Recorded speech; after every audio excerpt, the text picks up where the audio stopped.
switched the cameras as soon as it went off. Not to do it over. We didn't switch. It switched it to me Okay. as soon as it went live. You can always push it back when we're very loud. You on private queue? No, that's all right. Just turn it on a little bit. Or whatever it is. I'm not seeing you. But sometimes it does that. Okay. They go back on. Okay. Yeah, because it just went back.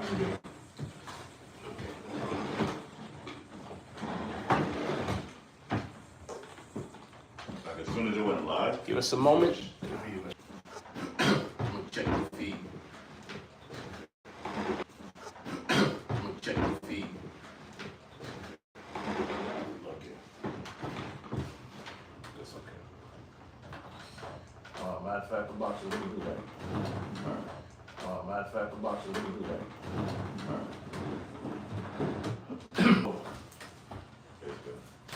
We don't check how was the audio.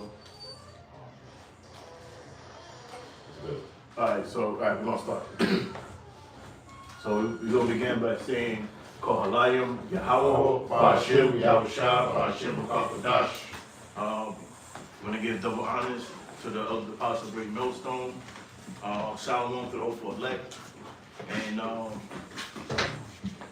another to be back doing another sit down to spirit Yahweh Hashem Yahushua. First we have a topic. First we didn't have a topic, but I asked around. Brothers suggested that we talk about, the drones and the chariot sighting that's happening, and it's important to point out these things happening because we living in the end times, and Yahweh Hashem Yahushua is showing their presence and that this place is getting ready to go down. So before the Lord takes down the place, he sent the prophets, and the word went out. Now it's time for the place to be destroyed. So, anybody have anything? That's what precept. Yeah, bring it out. It's Psalms chapter 68, verse 17.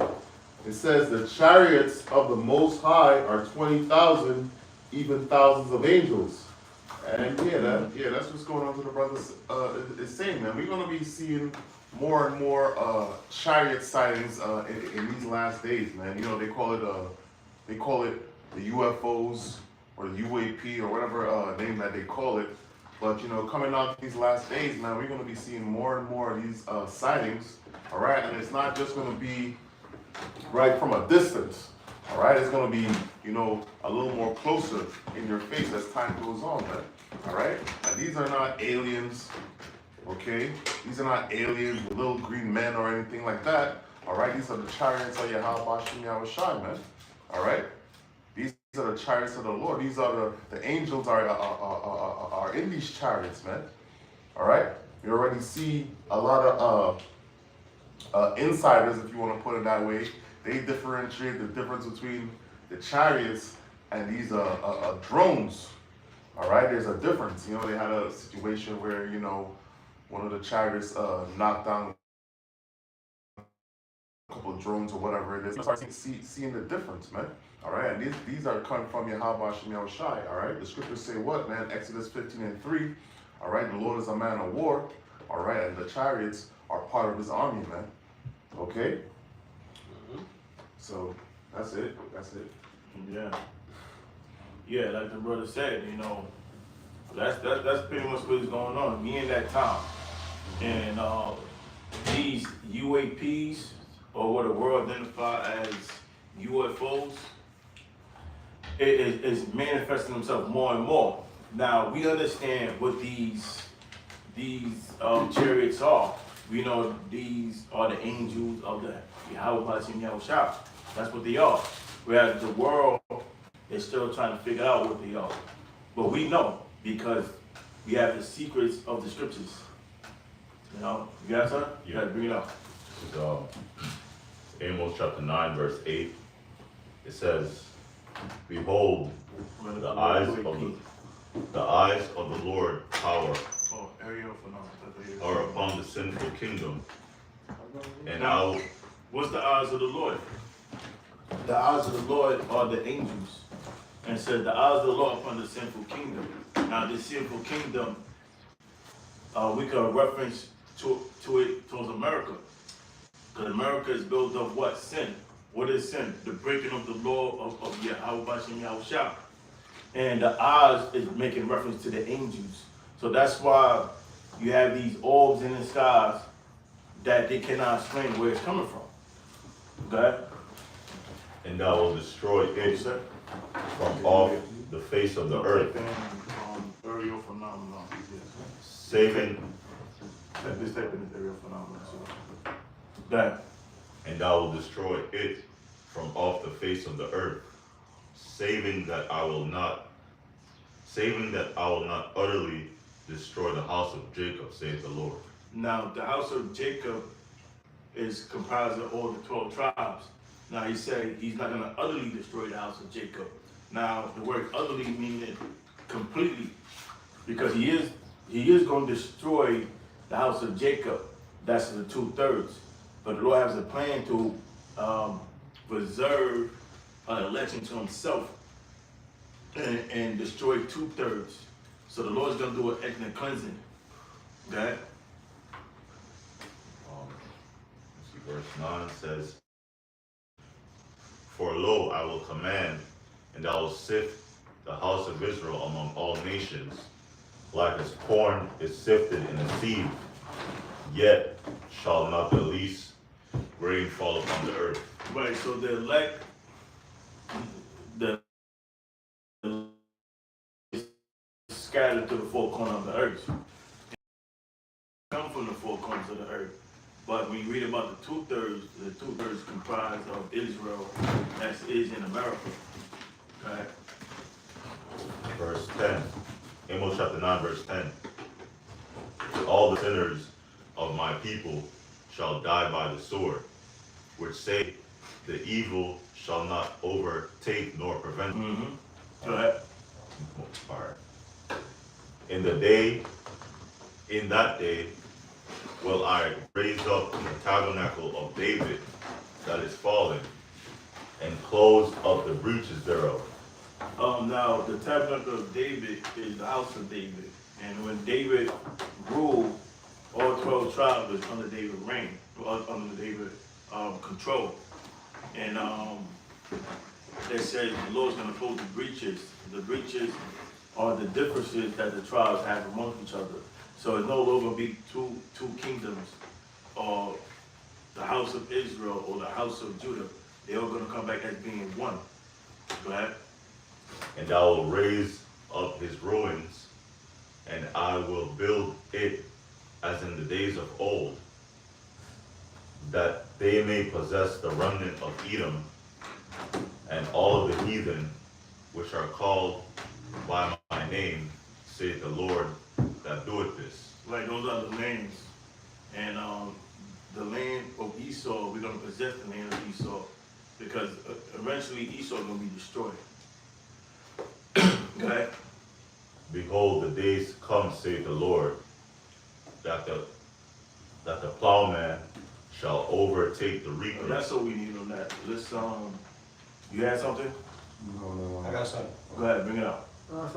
Zechariah chapter 5, verse 1. It says, Then I turned and lifted up mine eyes and looked, and behold, a flying robe. You gotta bring it out. Right. So the prophet Zechariah, he saw a flying robe. Now, the robe represents what the scriptures identify as the chariots. Okay?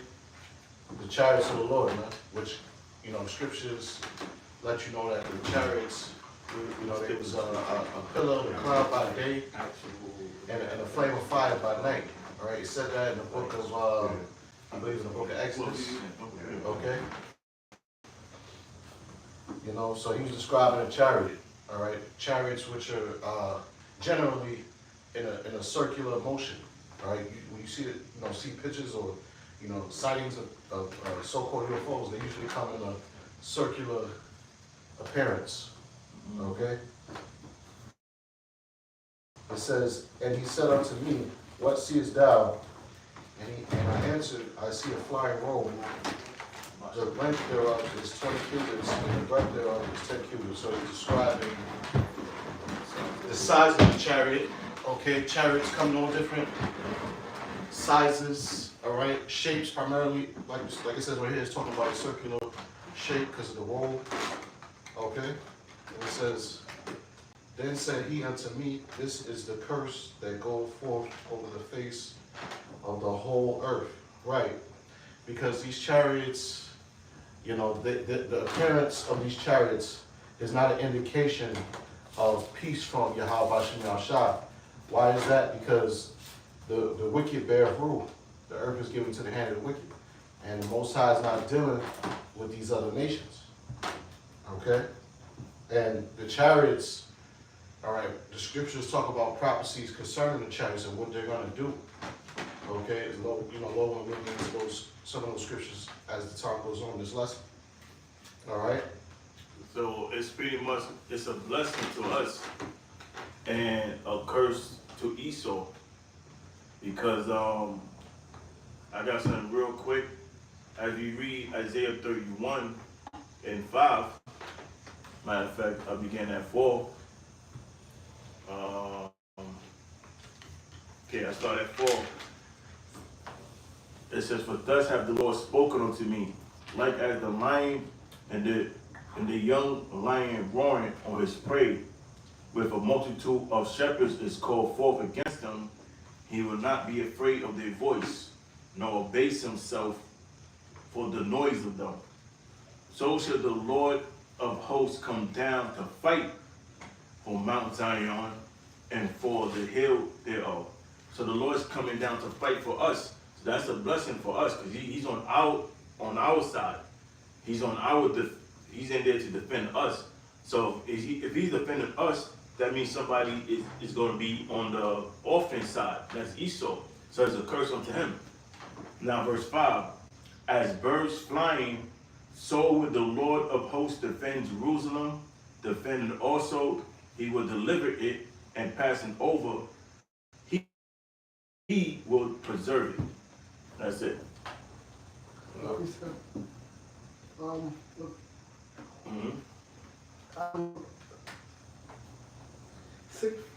Psalm 68 verse 17 said the chariots of God are 20,000, even 20,000 of angels, and the Lord is among them in the holy places. And they only take one angel to destroy the whole earth. But when the Lord, when Yahweh shall return, he's coming back with an army of angels. And, you know, he's going to show his power. You know, I was watching, there was a video with, forget this guy's name, with this guy, Chromo, what you work for CNN? Cuomo? Yeah, not the governor Chromo, his brother. Chris Como? Chris Como. So he have a podcast and he was interviewing this guy, and his guy, he was going to the chariots. So he was breaking down how the Air Force, the best of the aircraft compared to the chariots is unmatched. He was breaking down for them to, like, when they fly in top speed, and for them to make a turn, it takes them, he used the analogy, it takes them to make that turn, it takes the half of Ohio, the state of Ohio, to make that turn, whereas the chariots, right on the mark, is make a turn. So he said this is beyond, at the speed, and he was compared with speed. He said at the speed it be going over like 1,000 miles an hour, that it can make a precise turn, whereas it takes them it takes them to go a little, to make that turn a little longer. So Slow down. yes, for them to slow it down and make that turn. But you know, when you're dealing with the chariots, you know, the chariots define physics, you know, because this is technology from on high. This is the most high angels. That's it. Can I say one thing? Mm-hmm. And you got Esau, they just figured out how to fly in the air with planes and things of that sort. You know, the chariot's been around for thousands, you know, the chariot's been around for way longer, okay? Since, before men. Mm-hmm. Oh, I got something. Gotta bring it up. This is Isaiah chapter 31 and verse 3. Now the Egyptians are men and not the Most High, and their horse is flesh and not spirit. When the Lord shall stretch out his hand, both he that helpeth shall fall, and he that is open shall fall down, and they all shall fail together. Yeah. Now the Egyptians is talking about, the modern day, the modern day Egyptians are the so-called white people, Edomites, because they're in control of the earth, and America is spiritually Egypt because this is where the Israelites are in captivity. And it says, and their horse is flesh and not spirit, just as what the elder brother just said. Their horse is talking about their power, their jets, their military vehicles. It takes the state of Ohio to make a turn, but the chariots of the Lord, which are not flesh, is not of this world, is from the spirit world. They could do things that these people can't explain. These vehicles, these military vehicles that these Edomites have, it can't compare to the chariots. A good example of that is that movie Top Gun Maverick. Because Brother saw it in the beginning, he's basically test driving a brand new jet, and he's trying to go Mach 5 something like that. So Mach 5 to the chariots, that's nothing. They go Mach whatever, Mach 10, Mach 20. Once you go Mach 5 on them jets, like they show in the movie, the jets started falling apart. They couldn't take the pressure. Okay, so how could those jets stand to the speed of those chariots? Let alone make any maneuvers. Even driving the car, once you hit over 100, you can't afford to twist the wheel. You gonna flip, But these chariots at speeds that's unknown to man, they have total control. That's right. I got some brothers. I'm got it right now. This is on Habakkuk 3, and I started at 2. I started at 1. It says a prayer of Habakkuk the prophet unto Shigionoth. It says Habakkuk 3 and 2. O Lord, O Yahweh, I have heard thy speech and was afraid.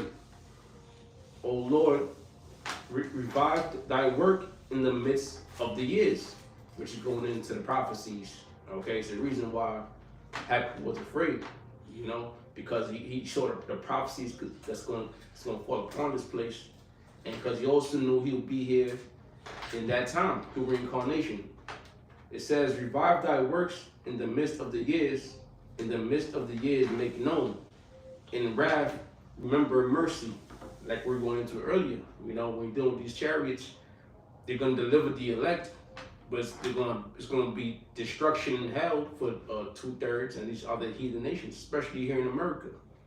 Okay, so in wrath, remember mercy, because that's just how much destruction is going to come upon this place. You wonder if it's going to be delivered.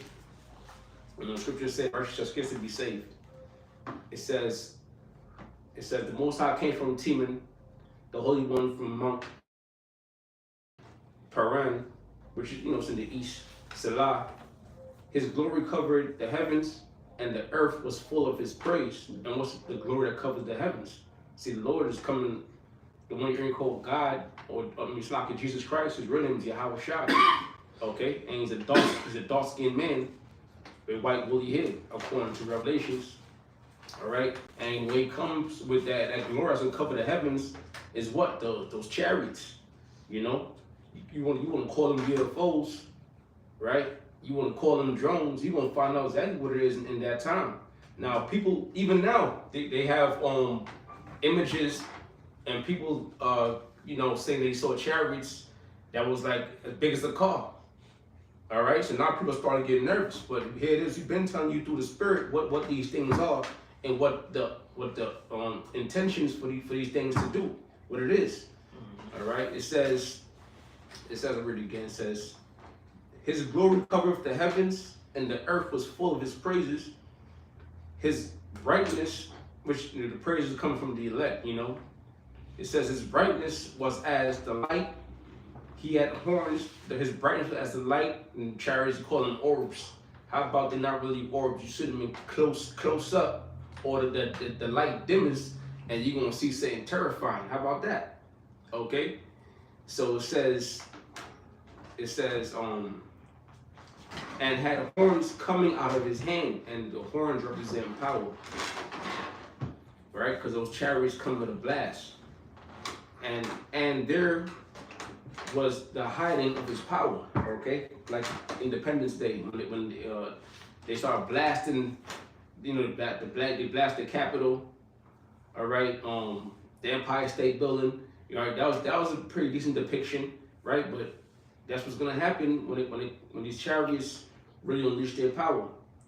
And his brightness was as light, and he had horns coming out of his hand, and there was the hiding of his power. Before him went the pestilence, and burning coals went forth at his feet, right? And the burning coals at his feet going into the chariots. But before him went forth the pestilence is going into the destruction, right? Those concentrated fire, all right? But it's not going to be no small laser beams. It's going to be a blast of power, right? That'll be the point. Something real quick. This is Second Ezra, chapter 13. That's why.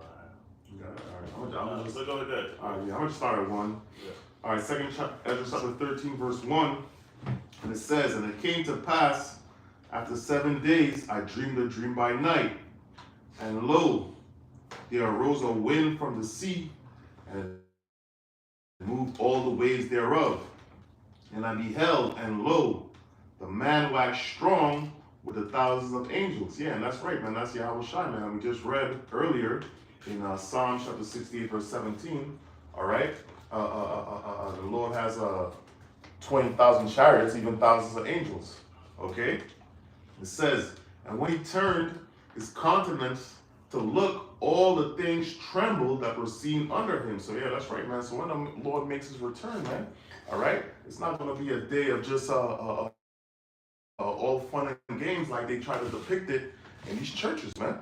All right, the Lord is coming to bring a sword to this place, man. All right, okay, and the chariots is a major part about that man. You know, we over here at Great Millstone, we speak about the Lord come back on that fathership, right? It says, and whensoever the voice went out of his mouth, all they burned that heard his voice. Right, and as the brother was saying, yeah, right, that's right, man. That's laser beams, man. The Lord gonna show his power, man. It's not gonna be like a little pointer laser beam, nah, man. All right, okay. It's gonna be great, death and destruction, man. Something you've never seen or experienced that power ever on this earth, man. All right, he's still gonna have all the crazy weapons that he has, all these drones, all these secret weapons that he has. It's gonna be nothing. In comparison, all right, to when the Lord makes his return, right? It says, like as the earth faileth when it feeleth the fire, it says, and after this I beheld, and lo, there was gathered together a multitude of men out of the number from the four winds of heaven to subdue the men that came out of the sea. And that's, we go into what, man, when World War III is going to be active, all right, in the valley of Yahweh Shaphat, all right, I believe it was Ronald Reagan said, what, man, let's put aside our differences to fight against an alien force, man, and that's what they're going to do, man, all right, all these countries that are involved in World War III, hey, man, they're going to put aside their differences to fight against the Lord, man, all right, all these things are, as you see, these are prophecies that will come to pass, right, it says, but I beheld, and lo, he had... The sea. The sea is referencing to a space. Okay. Right? It says, but I beheld, and lo, he had graved himself a great mountain and flew upon it. Yeah, that's right, man. And that's how great the chariot is gonna be, man. The Lord, when the Lord comes back, man. All right, Ezra's like looking like, yo, what mountain did this chariot come out from, man? I appreciate that. Right? It says, but I would have seen the region or place whereout the hill was graven, and I could not find it. It says, and after this I beheld. So, you know, what Ezra was seeing, what he thought he was seeing, he thought he was seeing an actual mountain. So he looked around and he asked around, like, well, it don't look like any peak of the mountain is missing, you know, because what he was looking at wasn't a mountain. It was a chariot that resembled a mountain. Right? It says, and after this I beheld, and lo, all they which were gathered together to subdue him were sore afraid, and yet there's fight. So guess what, man? Hey, you know, all these soldiers, all these nations, guess what? They're gonna be afraid, man. They're gonna be shook. All right. So the Lord gonna put the spirit on them to fight, right? And they're gonna utterly be crushed, man, like it's nothing. All right. You know. It says, and lo, as he saw the violence of the multitude that came, he neither lifted up his hand, nor held a sword, nor instrument of war. So the Lord is not coming back with a sword to, you know, fight these people out here, man. All right. He has that power, man. He don't even have to lift a finger, man. Okay. You know, and all these you know, these military leaders and these governments and these people in, you know, in high places, they know, they've seen the power of the chariots, man.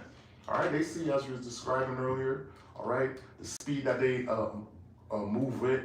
All right, they go in, you know, to the ocean without making a splash.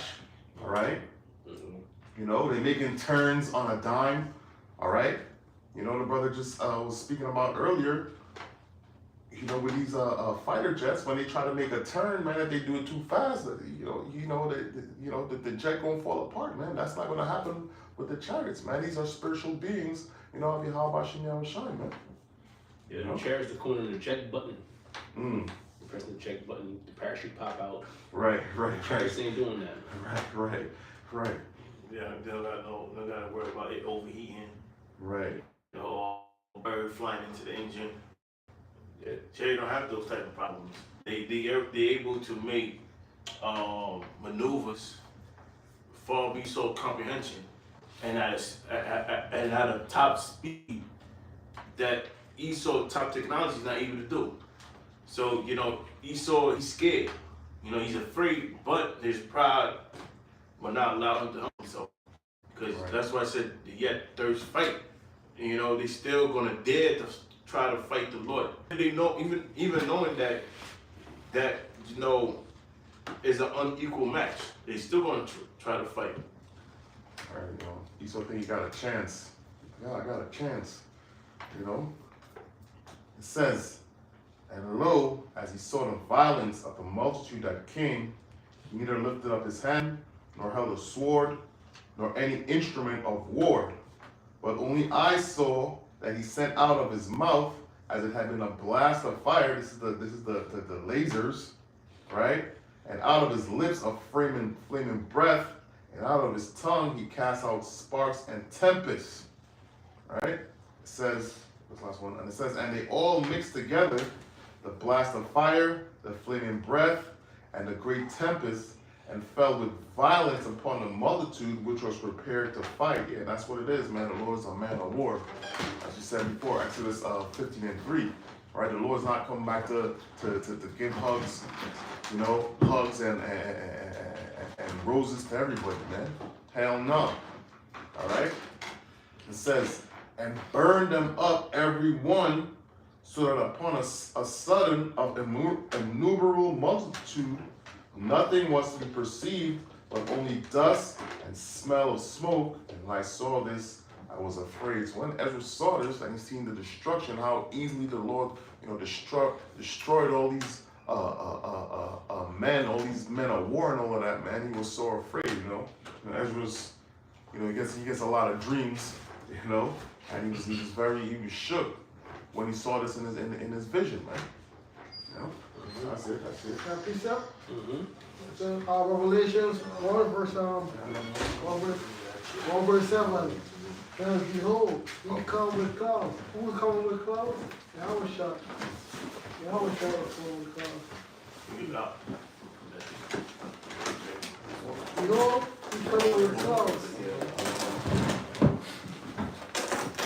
And behold, he come with clouds, and every eye shall see. Yahweh Shah come out in clouds. Now everybody gonna see when Yahweh Shah come back. Because he's gonna be in that, he's gonna lead in that new chariot, man. Covering the whole world. That's how he's coming back. And also by way of those, by way of satellites, you know, it's gonna be televised. You know, every eye is gonna see.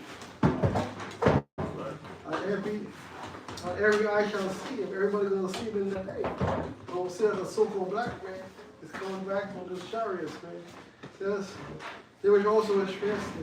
Yeah. They're too stressed. It's coming back. Who passed him? Who was too passed him? All things in the world shall live. Who passed him? Yahweh Shai? Who passed Yahweh Shai? You're going to be coming back in reincarnation. They're coming back in reincarnation. Man. And all the earth shall live because of his anger. All the earth is going to live because of him. When you see Yahweh Shai, the chariot. That's right. And when a person that's a person like, oh shit.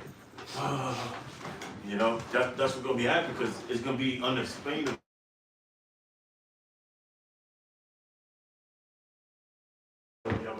They won't be able to explain it. It's gonna be to them like this is something we only seen in science fiction movies, and it's happening before my eyes. So they're gonna be like, oh, damn. I got something. It's Revelation 12 and 7. And there was war in heaven. Now, when it says war in heaven, it's not talking about the spiritual world. The heaven is talking about in the skies. Because when Yahweh Shah return, they're gonna try to fight against Yahweh Shah. And they're gonna lose badly. So it said, Michael and his angels fought against the dragon. And the dragon fought and his angels. Now the dragon is referencing towards America. In America, like American system. And the dragon's comprised of NATO and the EU. So they're gonna try to fight against Yahweh Shah, but they're gonna lose. And it says, and prevail not, neither was their place found anymore in heaven. And the great dragon was cast out, the old serpent called the devil and Satan, which deceiveth the whole world. And he was cast out into the earth, and his angels was cast out with him. So cast out to the earth, meaning being brought down, you know. And that's what happened. Esau's kingdom is going to be brought down because Yahweh Shah, he's going to make sure of that. I got something. Okay. It's Revelation chapter 19, verse 11. And I saw heaven open, and behold, a white horse, and he that sat upon him was called Faithful and True, and in righteousness he doth judge and make war. Right, so what the Apostle John is saying is the second coming of our Lord Yahweh Shah Mashiach. It says he coming with a white horse that represents the chariots. In the world, it's going to be called spaceship, UFOs, UAPs. But through the spirit of Yahweh by Shemel Shah, the servants, the prophets, we know them to be the chariots of Israel. And it says, and he that sat upon him was called Faithful and True, which is our Lord Yahweh Shah. It says, and in righteousness he doth judge and make war. Right, because Lord Yahweh Shah is coming to bring judgment upon the earth. Why? Because it's ran in wickedness by Esau, even the so-called white man. And Lord Yahweh Shah is coming to bring vengeance upon our enemies because of all the criminal acts they have done unto the children of Israel, or the so-called Negroes, Latinos, and Native American Indians. So he's coming to wage war, and kingdoms be brought down to war. So this kingdom that we're in here today is Esau's kingdom. and it's going to be brought down by war, which is the third world's war. And after this kingdom be brought down, the kingdom of Yahweh Shem Shah will be established, which will be a kingdom that's reigning in righteousness.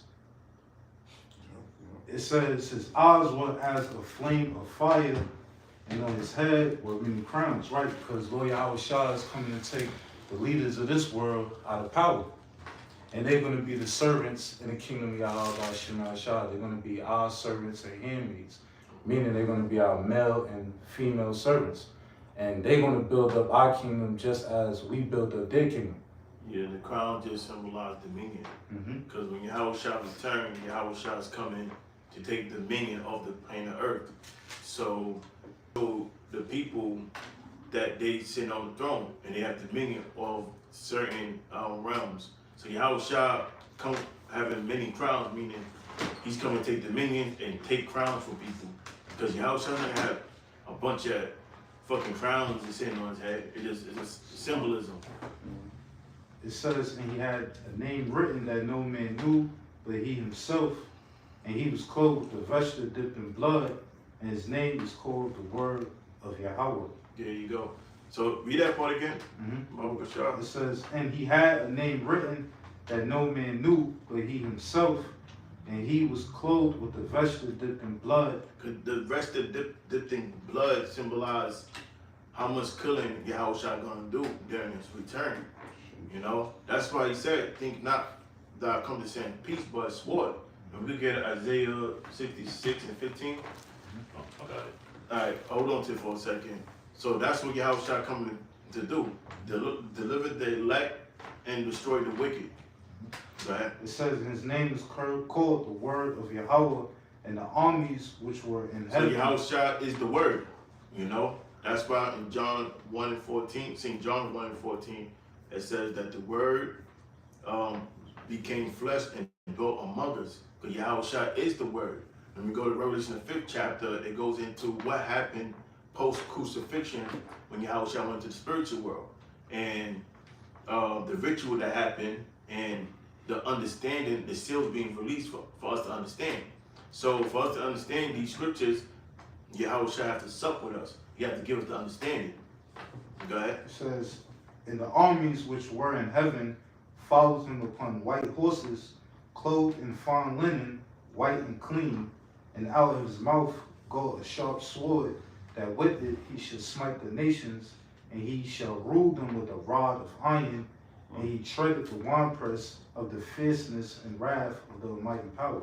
That's right. Esau symbolized being the grapes that Yahweh Shah is going to try down. And, you know, that's why it says, what's that, Joel? For wickedness had... No,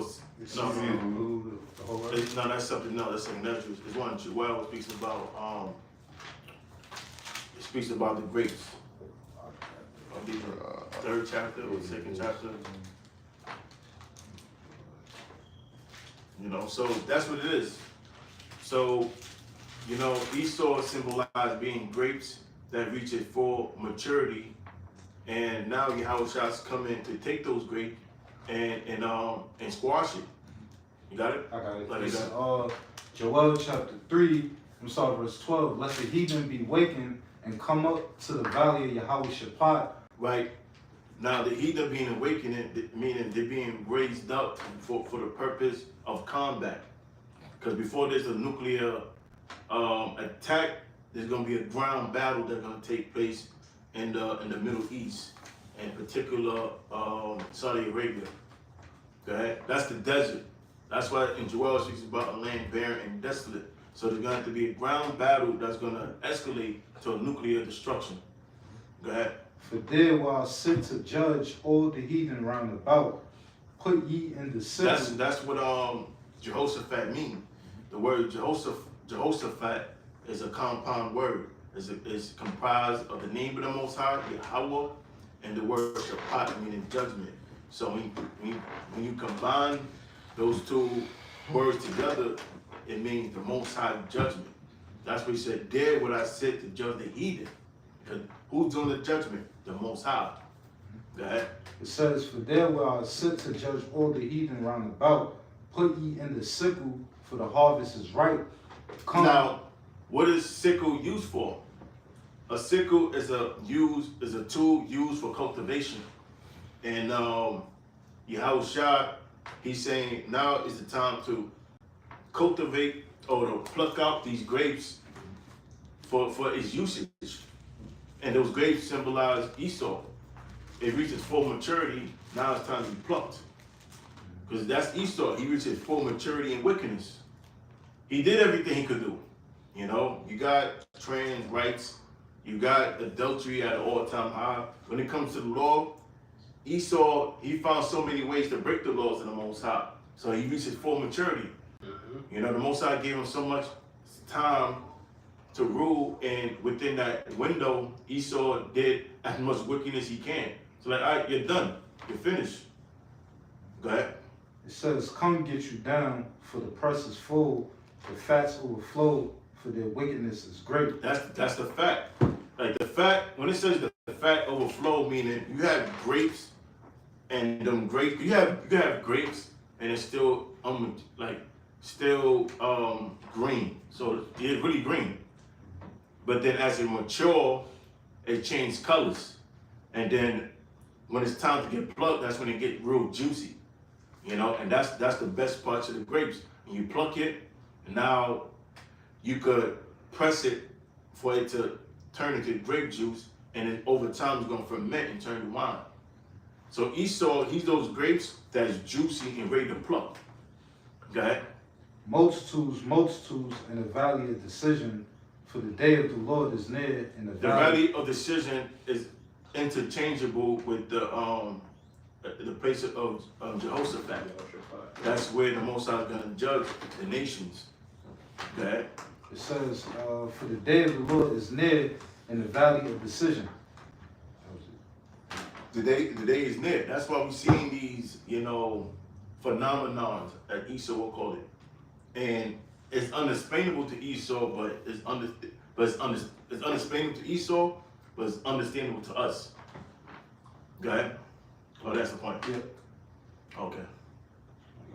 I think I had a little more. Revelation 12. No, that was it. I got 14 real quick. Yeah, bring it up. Just straight to the point. Revelations 14 and 18. And another angel came out from the altar, which had power over fire, and cried with a loud cry to him that had the sharp sickle, saying, thrust in thy sharp sickle, and gather the cluster of the vine of the earth, for her grapes are fully ripe. And like you mentioned, you know, the grapes is going into Esau, right? Which are fully ripe. You know, they ripen their wickedness, okay? And I could also add on to that, you know, the Lord's going to take Esau out at the highest state of his power, all right? Esau is at the highest state via his technology, all right? It says, and the angel thrust in the sickle into the earth and gathered the vine of the earth and cast it into the great winepress of the wrath of the Most High. And that's going into what? That fire. Okay, that's second death. Right. I got something real quick. This is Matthew 13. I'm just read 39 to the point. The enemy that sowed them is the devil. The harvest is the end of the world, and the reapers are the angels. That's it. That's right. That's it. This is Isaiah 26, verse 20. It says, come, my people, enter thou into thy chambers, and shut thy doors about thee. Hide thyself, as it were, for a little moment, until the indignation be overpassed. Right. So this is a prophecy going into when the Most High delivers his elect from the nuclear destruction, which is synonymous with the lake of fire. All right, the lake of fire is going to partake in the land of America by the way of them intercontinental ballistic missiles. All right, being sent over here by their enemies, okay, during the time of World War III. Okay, so this whole entire land is going to be engulfed in nuclear fire, and the only way to escape that nuclear fire, if you're here in the land of America, is to be beamed up into the chariots, which that's only reserved for the elect of the nation of Israel, so-called Negroes, Latinos, Native Americans, and the Israelites scattered. Okay? Hey, when that fire hits America, right? When America becomes ground zero via those nuclear missiles, the earth's surface gets as hot as the sun. All right, now there's already images of those the chariots of Heavenly Father, which you people call, which America, I say America calls UFOs. All right, they go in and out the sun all the time. You know, doing what? Who knows? That's something we gotta find out in the kingdom. But they are capable of going in and out of the sun. Okay, now when this place being destroyed, it makes sense for the only way to be saved is by way of those chariots, man. Because Esau ain't gonna let you in those underground bunkers. You know, some of those underground bunkers gonna be destroyed, but you know, for the elites, it's gonna be first fruits of slavery. Right. And this is what the scriptures call the second death, all right, which is the Most High bringing massive death in massive numbers, just like he did during the days of Noah, during the time of the flood, all right, and you know, just like you know, Noah had to build up the ark, and the door had to be shut. You know, Yahweh Shemiah Shad shut the door, all right, because you had people at that time, all right, that was kin to Noah or that was around Noah at that time. They was trying to get into the ark, and the Most High didn't let them in. Why? Because they wasn't part of the elect. Okay, and the same thing in this time, man. Salvation is only for the elect of the nation of Israel, man. Okay, a 2/3 Israelite is not going to get beamed up into the chariot. Not all Israel is going to get beamed up into the chariots, man. All right, so if you're not the elect and you're in America during that time, man, you're going to be burned up in them chariots, man. I mean, burned up in that nuclear destruction. Okay? It says, hide thyself as it were for a little moment until the indignation be overpassed. Right, so while that fire is burning, the elect, they're going to be caught up together, like the scriptures say in 1 Thessalonians, the 4th chapter, we're going to meet the Lord in the air. All right? Now, the reason why I said that is because why? You know, the elect, no one would be the elect, is going to be hid from the indignation via them chariots of the Lord, man. Okay? Just like Noah and his wife and his 3 sons and their wives, the 8 souls that was in the ark, and the creatures, the animals, all right, they was preserved, man, till the Lord's indignation was overpassed. All right, till the waters dried up from the flood. That's it. I got something real quick. This is Psalms 91, and I'm going straight to the point. Verse 4. He shall cover thee with his feathers, and under his wings shalt thou trust. His truth shall be thy shield and buckler. So, yeah, that's the protection that we're gonna get from the Most High. And so the Most High referenced himself as a bird, protecting, shielding their young through their wings, and that's how we're gonna be protected through the chariots. That's it. Quick precept. This is Isaiah chapter 63, verse 1. Oh, before you read that, let me just read this real quick, since I said that, right? This is Matthew 23 and 37. O Jerusalem, Jerusalem, thou that killest the prophets and stonest them which are sent unto thee. How often would I have gathered thy children together, even as a hen gathered her chickens under her wings, and he will not. So the Most High make an analogy as he gathered his chickens, meaning he protects, you know, like a chicken, like a hen protect its shield its young. That's how the Most High is going to shield us from the evils to come, or from the dangers to come. That's it. This is Isaiah chapter 63, verse 1. And it says, who is this that cometh from Edom with dyed garments from Bozrah, right? And this is our Lord Yahweh Shai, man. All right? Okay? It says dyed garment from Bozrah. Bozrah is one of the capital cities of these Edomites, all right? The so-called white people, all right? It says, this that is glorious in his apparel, traveling in greatness of his strength, I that speak in righteousness, mighty to save. And that's our Lord Yahweh Shai, man. All right, dyed garments from Bozrah. You know, the brother was, the elder brother was speaking earlier about the grapes. All right, the Lord is not going to have, blood on his garments. All right, but this is a symbolic, man. Showing the amount of what? Blood that the Lord is going to shed when he makes his return, man. All right, crushing all these nations, starting off with who, man? Esau, Edom, man. All right, the so-called white man.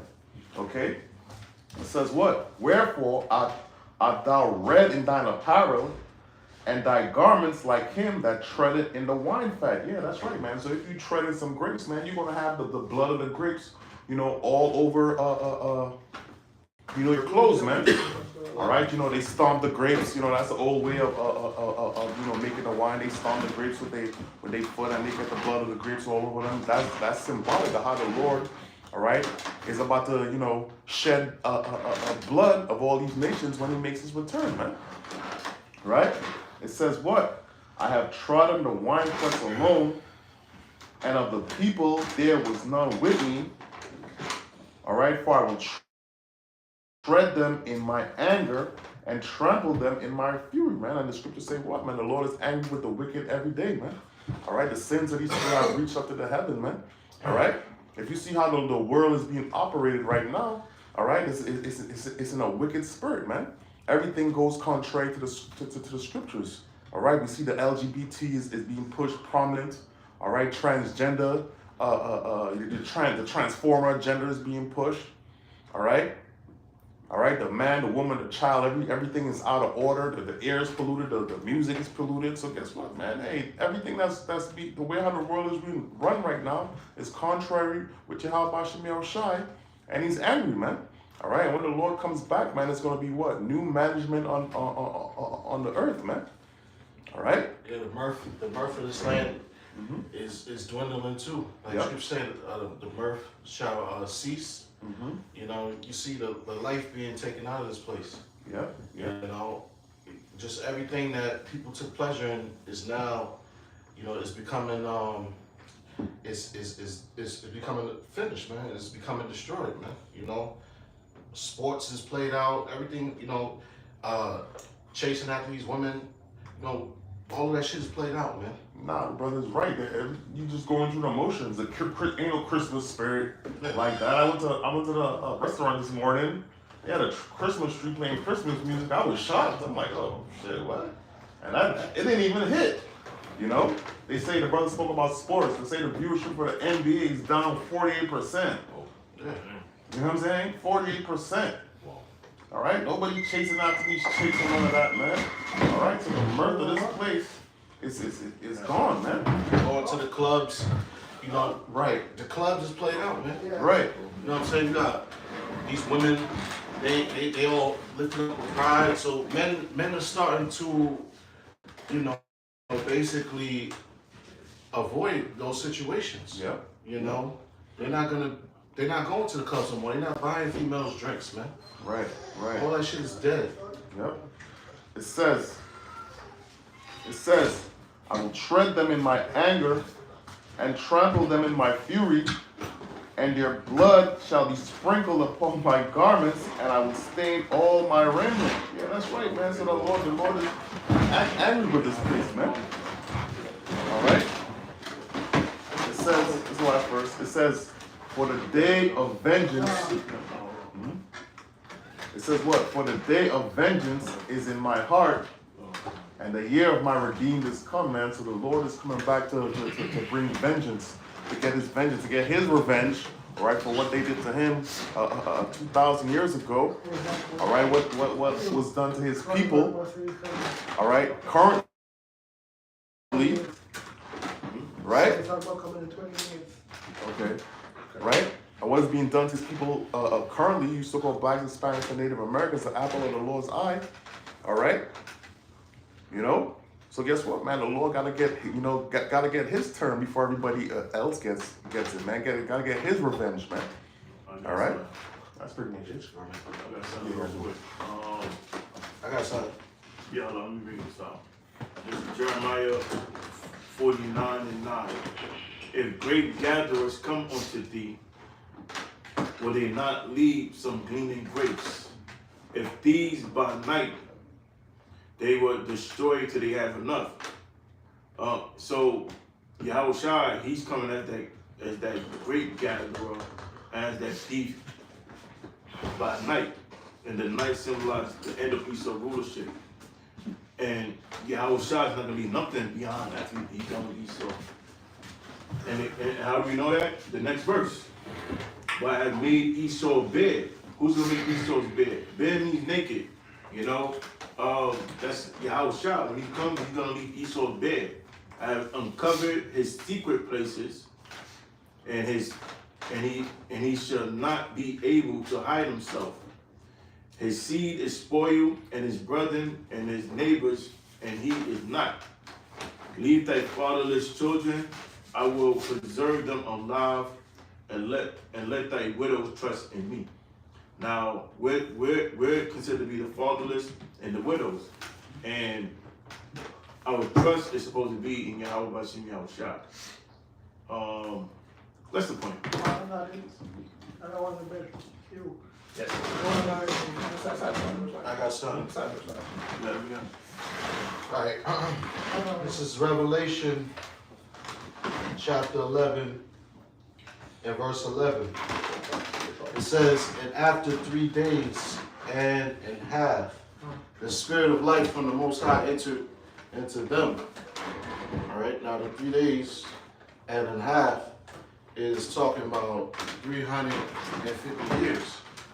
All right, from the beginning of slavery, all right, when the so-called Negroes came over here in the bulk, which was 1619, all the way up to 350 years later, which was 1969. All right, and that's the beginning of when, this truth started to spring forth and Israelites started to wake up. Okay, you had men such as our bishops, which is our elders in this truth. All right, which paved the way for us to wake up, man. Which was Elijah prophet, the fulfillment of Malachi the 4th chapter. Okay, all right. So forth and so on until the time we're in now. We got the elect waking up and the elect being sealed of the nation of Israel. All right, and it says, the spirit of life entered into them, meaning what? They received this knowledge, the breath of life, which is the law, statutes, and commandments. All right, the knowledge of the word of the Most High, which is the Bible. It says, and they stood upon their feet, and great fear. Right, it said they stood upon their feet, meaning what? They like the scriptures say, that he may run that readeth it. All right, meaning what? He got involved, he got active. All right, he served the Lord. All right, went out there in the highways and byways, man, to preach this word. Okay?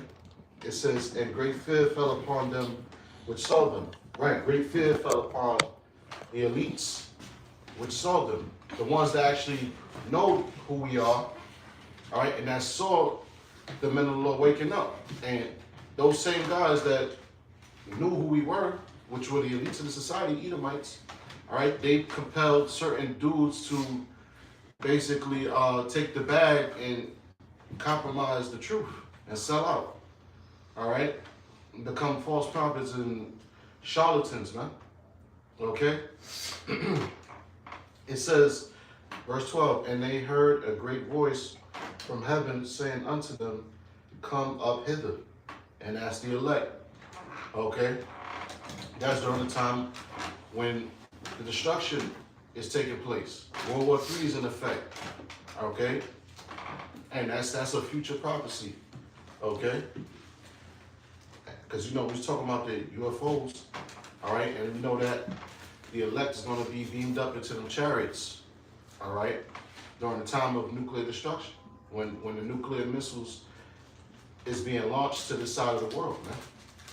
The scripture's talking about the sword being bathed in heaven, which is the nuclear missiles, man, being shot to the ends of the world, which is America, to destroy it. Which the heavens is America. America is that kingdom. You know, heaven is basically a condition. It's so I just say white man's heaven is a black man's hell. So this is Esau's heaven, man. And those missiles is gonna bathe in it, meaning what? That those missiles are gonna destroy this place, man. You know? Right. And it says, and they ascended up into the cloud, ascended up to heaven in a cloud, and the enemies beheld them. Right, because our enemies, which is the other nations, the heathen, all right, and even 2/3 of the nation of Israel, all right, they're not getting beamed up into the chariots. They're gonna have people that's here in America at that time, all right. If they, like the scriptures say, if they don't have the spiritual mark of exemption, which is what? This knowledge and being a part of the elect, all right, they're not being beamed up into the chariots. They're not Israelite. They're not an Israelite. If they're not of the elect, and if they're not an Israelite, they're not being beamed up into the chariot. All right, and that's it. Isaiah 66 verse 15, it says, "For behold, he cometh with fire."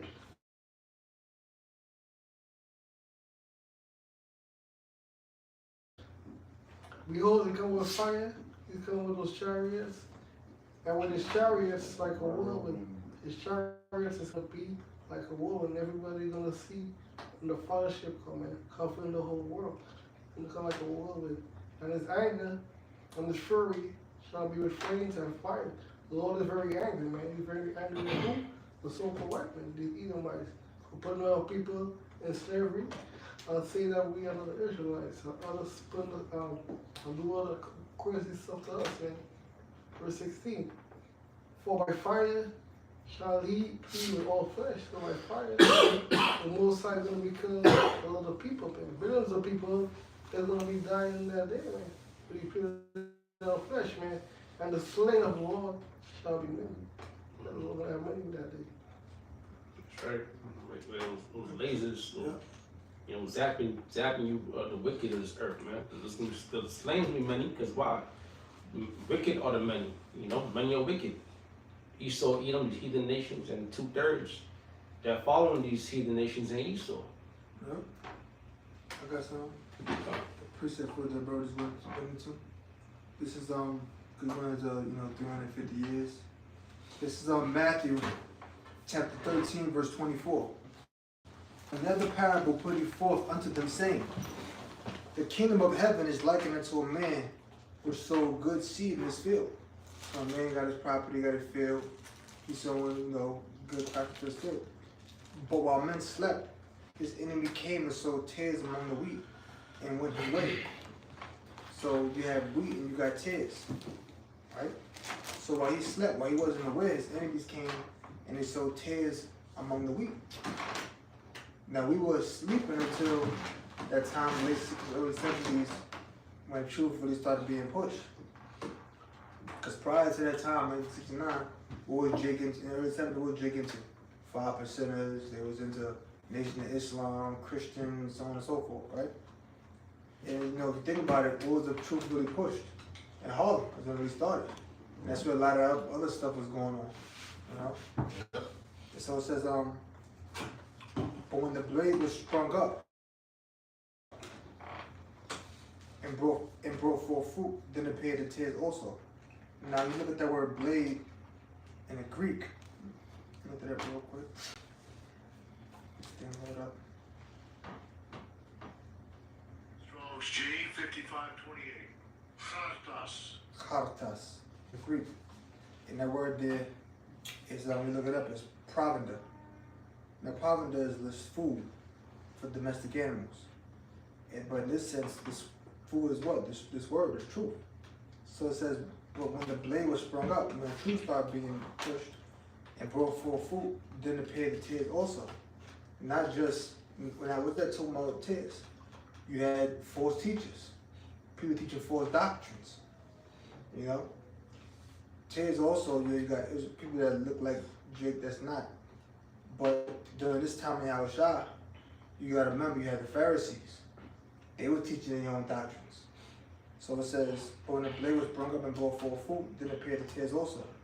So the servants of the household came and said unto him, Sir, didst not thou sow good seed in thy field? From whence then have the tares? Why is the tares here if you sow good seed in your field? Now, when you go into the history, in ancient Rome, there was a law called the Lex Aquilia. And it was a law that where a person was able to receive compensation if somebody destroyed their property. So you couldn't sow tares in somebody else's field. Because what happens is the wheat and the tares both look alike. But deep in the earth, the wheat, the tares can get tangled up in the root of the wheat. Right? So when they asked, they said, he said unto them, an enemy hath done this. The servant said unto him, well, thou then that we go and gather them up, you want us to gather them up? But he said, nay, no. That's why you gather up the tares, you root up also the wheat with them. So if you take the tares out the ground, the wheat will come out too, because deep into the earth, the roots are entangled. Just like when you got these false teachers. At times, as the wheat begins to mature, as the tares begin to mature, you can then tell the difference between the tares and the wheat. So you gotta let the time present itself. Let it be shown, let it be manifested. Like a lot of these guys on the internet, they were teaching one thing at one time, and then as the years went on, what eventually happened? They started teaching different things. You know, so you gotta let the wheat and tares go together. You got those that are righteous, those are the wheat that's gonna be pulled up into them barns, which are the chariots. But then again, you got the tares. You can't deliver the wheat to salvation, because remember, the tares is among them too. So you gotta wait. Same thing with you got heathens that look like Jake. You just can't beam them all up. It's gonna be in time. So it says, but he said, nay, that's why he gathered up the tares, you would have also the wheat with them. And let both go together until the harvest. And at the time of harvest, I would say to the reapers, gather. And that's happening. When you think about that, going all the way back from the late 60s up until now, look at all of the teachers that came forth and how many were proven not to be real. You know, we got a lot of them guys that came in the 70s and so forth. They fell out. Those guys was gone. You know, I remember when I first started looking at videos on YouTube years ago, oh, Yashawan, oh, this guy deep, man. Yashawan deep. And then the guys, he's out of there. Come find out he was gone for years. Oh, yo, you got the Shai and Kazakh video. They go into the history, man. The guys is all gone. You know, gotta let the wheat and tares go together. You still got some tares out there now, but you got the wheat, which is beginning with our elders, or our apostles on down. You know, let both go together to the harvest, and in the time of harvest, I would say to the reapers, gather together first the tares and bind them in bundles to burn them, but gather the wheat into my barn. So they gotta get destroyed. You know, like when we had this one guy out there, Prophet 613, and his name was spelled Prophet with an F. Profit. You had him and two other dudes that was with him doing shows in their backyard. What the hell he was. And they were the first guys in the internet talking about some Esau is not the white man. You had a bunch of other guys saying that madness, man. All them guys is gone. Remember them guys, 3 blind mice from Connecticut? Was you there? Them guys was like Uncle Ruckus. Remember them guys? Where them guys at? They still doing videos? No. They all gone. You know, that's another thing you had to deal with. At the beginning of that, you know, late 60s, early 70s time period, a lot of guys are around, but they left, man. You know? That was it. I got something. Yeah, this is Isaiah chapter They fell out. chapter 47 and verse 3. It says, thy nakedness shall be uncovered, yea, thy shame shall be seen. I will take vengeance, and I will not meet thee as a man. And the nakedness of Esau is being uncovered right now because the whole world is finding out about the wickedness, you know, that's going on in America. by the whistleblowers, which mostly are Edomites, but then by the men of the Lord as well. Yeah. Because Jake is stupid. Like you said, the whistleblower is really Esau. If you go on Google and type in what race spends the most time watching TV, what race spends the most time on social media, go tell you black people. Jake. That's why all Jake do is talk about entertainment. Jay-Z and, all of the crap. That's all Jake pays attention. Jake don't pay attention to no real information. Thy shame Every shall Jake now is an Illuminati expert. That's old news. Yeah, that's old news, man. Yo, Illuminati, yo, homie, yo, Illuminati, yo. They all Illuminati experts. And if you notice, whenever they talk about the Illuminati, notice they only reference it to entertainment. And now they just caught up into whatever politics is going on amongst rappers or entertainers. Yeah. That's all they caught up into. Like this dickhead Umar Johnson, I hate that dude. This guy, every time he open his mouth, she's Jay-Z, Puff Daddy. Like, dude, like, you supposed to be some real black, thought-provoking dude. Talk about real issues. He's an opportunist, man. All you black people are dumb. Tired of y'all, man. Yeah, thy shame shall be seen, and I will take vengeance, and I will not meet thee as a man. Yahweh Shai, when he comes back with the angels, he's not gonna meet Esau like he did over 2,000 years ago when he was in the Roman Empire. That was when he was a sheep, the lamb, and he was being sacrificed as a lamb for the sins of the nation of Israel. But now he's coming back, to redeem the elect of Israel, and he's not gonna meet you as being humble, as being a sheep. He's gonna come back as a lion of the tribe of Judah. He's gonna rip apart. He's gonna tear. The blood is gonna be on his garment. And that's talking about figuratively. But when he comes back, he's gonna be on the chariots and thousands of angels with him. And there's no way that the Space Force is gonna be able to fight or even have a chance against the Lord, right? Yeah, no way. Because Esau think he know everything. See, Esau, I've been looking up a lot, a lot of like stuff about the universe. Because I'm interested in that kind of stuff, right? Now, Esau, he got there's two telescopes. It's the Hubble telescope, and it's another telescope they got. What is it? It's a Hubble telescope and it's another telescope that he got. But basically, one of the telescopes that he has, they could see so-called billions of years in the past, for example. Not literally billions of years. They're not really looking into the past, but they could see stuff in far away galaxies, which is real. You still can do that. You got other galaxies out there. You got other planets out there. But what Esau found out through his telescope is that the universe is continually expanding. But the scriptures do speak about he's stretching out the heavens. So yeah, it is. It got to keep expanding. If you're going to rule for all eternity, it got to keep expanding. But you know what Esau said? He said that the universe is expanding faster than the speed of light. They said the speed of light is 600-something million miles an hour or some shit like that, or a second or something like that. They said they can't create nothing that even goes that fast. They can't create nothing that even goes nowhere near close to the speed of light. They said they got something where they can move electrons 99.999% of the speed of light, but they can't do it because it's the Most High is already continually expanding. They got this thing out there in space called the Voyager. I think it's called the Voyager 2, and it's this thing that just drifts through space. It's been out there since 1974. It's 50 million miles away, but it's still it's some big like a satellite, but it's nowhere near Saturn or it's nowhere near as far the edge of the universe as far as it can get to the universe. It's nowhere near. So you're never gonna figure it out, man.